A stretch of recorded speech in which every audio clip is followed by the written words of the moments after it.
திருப்பூர் மாவட்டத்தை நடுநடுங்க வைத்த பல்லடம் மூவர் கொலையில் ஈடுபட்ட கொலையாளிகள் சென்னிமலை, காங்கேயம் உள்ளிட்ட பகுதிகளில் கொலை செய்தவர்களின் பாணியுடன் ஒத்துப்போவதால் அவர்களே இந்த கொலையிலும் ஈடுபட்டிருக்கலாம் என போலீசார் சந்தேகிக்கிறார்கள். கொடூர கொலையில் ஈடுபட்ட கொலையாளிகள் சிக்குவார்களா?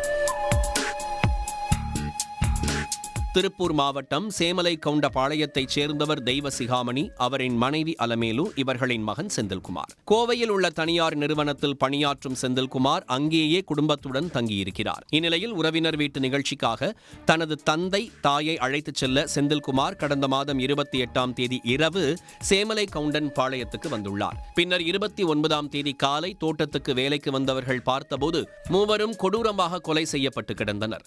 முதல்கட்ட விசாரணையில் தெய்வ சிகாமணியின் வீட்டில் இருந்த பீரோ உடைக்கப்பட்டு 8 பவுன் நகை கொள்ளையடிக்கப்பட்டிருந்தது தெரியவந்தது.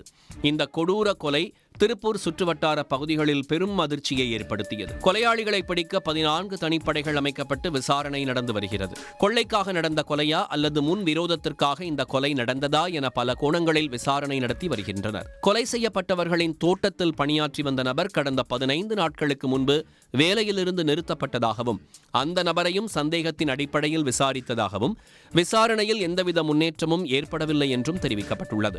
கொலை சம்பவத்தை பார்க்கும்போது சென்னிமலை, காங்கேயம் உள்ளிட்ட பகுதிகளில் நடந்த கொலை செய்தவர்களின் பாணியுடன் ஒத்துப்போவதால் அந்த கொலை குற்றத்தில் ஈடுபட்டவர்களுக்கு தொடர்புள்ளதா என்றும் விசாரித்து வருகின்றனர். திருப்பூர் மாவட்டத்தில் கடந்த 2011 முதல் 2024 வரை பதிவான கொலை வழக்குகளின் விவரங்களை பெற்று அதில் தொடர்புடையவர்கள் சம்பந்தப்பட்டுள்ளனரா என்று விசாரணை மேற்கொண்டு வருகின்றனர். இது தவிர மாநிலம் முழுவதும் பல்வேறு குற்ற பதிவேடுகளில் இருந்து 850 பேரின் விவரங்களை பெற்று அதனுடன் பொருத்தி விசாரணை நடத்தி வருவதாகவும் காவல்துறை தரப்பில் தெரிவிக்கப்பட்டுள்ளது. அவர்கள் கொலை நடந்த நாளில் எங்கிருந்தார்கள், என்ன செய்து கொண்டிருந்தார்கள், அவர்களின் மொபைல் டவர் லொகேஷன் எங்கு இருந்தது என பல கோணங்களில் விசாரணை நடத்தி வருகின்றனர். திருப்பூரை நடுங்க வைத்த மூவர் கொலையில் கொலையாளிகள் குறித்து எந்த துப்பும் கிடைக்காததால் போலீசார் பல்வேறு கோணங்களில் விசாரணையை மேற்கொண்டு வருகின்றனர்.